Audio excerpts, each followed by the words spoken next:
On a cold Sunday in March 1945, as the war tightened its grip on every street, Sister Maria Antonina stood quietly in the convent kitchen, her hands trembling over a bowl of dough that was supposed to become innocent bread for the evening meal. Outside, the sound of distant artillery blended with the uneasy silence of occupied Poland, but inside those stone walls she carried a secret heavier than any burden she had ever known. For months, she had helped hide refugees, smuggle messages, and deliver stolen documents to the resistance, but nothing compared to what she was about to attempt that day. She knew the SS officers stationed nearby trusted the convent's kitchen, often demanding food for their gatherings in exchange for leaving the nuns unharmed. And now word had come that 47 of them planned to meet that very afternoon. As she stirred the dough slower and slower, she made her decision. Today, the convent's bread would become a weapon, and she would either free her village or die with the knowledge she had never tried.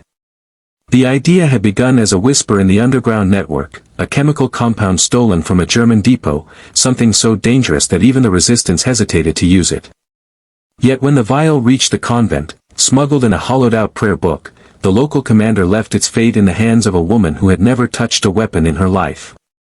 Sister Maria Antonina had stared at the tiny glass tube the night before, the pale grains inside looking like harmless powder. But she remembered the families who had vanished, the young boys dragged away, the mothers forced to kneel in the snow as their homes burned. She prayed for clarity, but every prayer led her back to the same question: if a single act could stop weeks of terror, was she not obligated to act? Now, with the kitchen empty and the convent silent, she opened the vial and watched its contents fall like ghostly dust into the dough she kneaded with a grim, steady rhythm. Her heart pounded as she shaped the poisoned dough into small loaves, the kind the officers preferred during their afternoon drinking. Each loaf felt heavier than the last, as if it carried the thick weight of her conscience.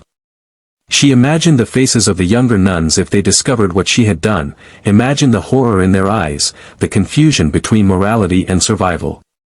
But she also remembered the battered girl who had arrived last week with swollen bruises and a torn dress, one more life crushed under the boots of men who believed themselves untouchable. The memory hardened her resolve. She placed the loaves gently in the oven, whispering not a prayer of forgiveness but a plea for the courage to endure the consequences. When the aroma of fresh bread filled the air, she felt a strange mix of dread and determination rising within her chest. By noon, the SS messenger arrived, demanding the bread for the officers gathering as expected. Sister Maria Antonina forced a calm smile as she handed over the basket, keeping her shaking hands hidden in the folds of her apron. She could feel his suspicion as his eyes lingered on her for a moment too long, but he said nothing and marched away. When the gate closed behind him, her breath broke into uneven shivers.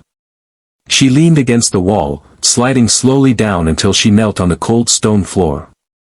She had crossed a line from which she could never return. No prayer, no confession, no absolution could undo what she had set in motion. Yet beneath her fear was a quiet certainty: evil had taken too much, and if God demanded she bear the cost of fighting it, she would carry that weight without flinching.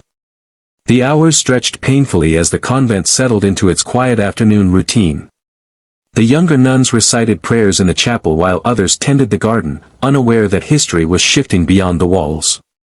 Sister Maria Antonina moved through the corridors with a strange detachment, listening for any sound from the town square, waiting for the moment she both anticipated and feared.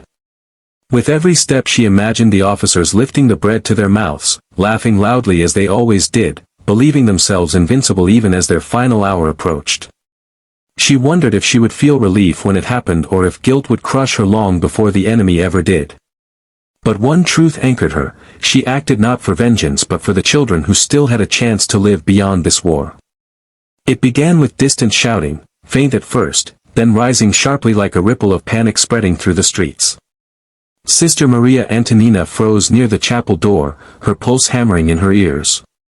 Moments later came the sound of boots pounding on cobblestones, chaotic and uncoordinated, nothing like the usual disciplined march of German soldiers.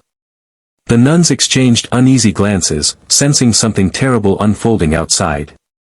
Sister Maria felt her throat tighten as she whispered a single word under her breath: now.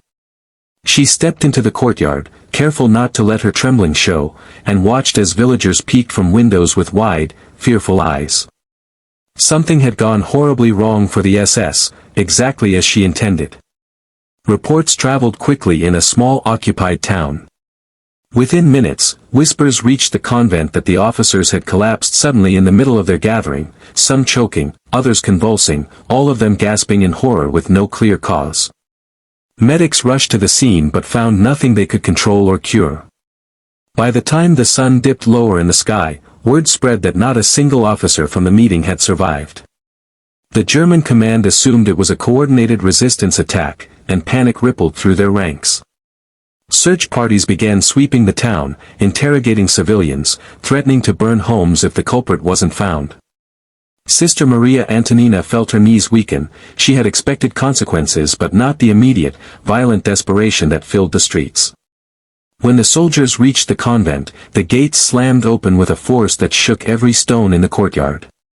The nuns huddled in fear as the officers barked orders, their voices sharp and panicked, demanding answers none of them offered. Sister Maria Antonina stepped forward before anyone else could speak, her posture calm despite the tremor in her limbs. She told them the convent had done nothing unusual, that the bread was prepared as it always had been, that they had no reason to suspect anything was different that afternoon.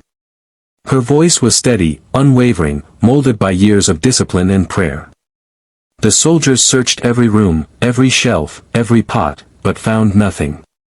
No vial, no residue, no trace of the decision she had made. The kitchen appeared innocent, as if the bread had been blessed, not weaponized. By nightfall, the Germans retreated to regroup, overwhelmed and terrified by the unexplained deaths of their own officers. Villagers whispered rumors that God himself had intervened, punishing cruelty with invisible justice. Others believed the resistance had orchestrated a miracle. None suspected the quiet nun who walked the darkened hallway carrying a small lantern, her face illuminated by its trembling glow. Alone in her cell, she knelt beside her bed, not to ask forgiveness but to surrender the burden she now carried. She had protected the people she loved, but in doing so had stepped into a shadowed realm where righteousness and sin blurred into one. And she knew the war was not yet over. In the years that followed, few remembered the specifics of that March afternoon, but everyone remembered the town's sudden liberation from fear. The convent continued its humble work, and Sister Maria Antonina lived the rest of her life quietly, never speaking of the choice she made in that kitchen. Some said she had performed a miracle. Others whispered that she had simply done what the times demanded. But in her heart, she carried the truth alone. She had not acted as a saint or a soldier, but as a woman who refused to let evil write the final chapter of her people's story. And though the world would never know her sacrifice, the peace she helped win lived long after the echoes of war faded into memory.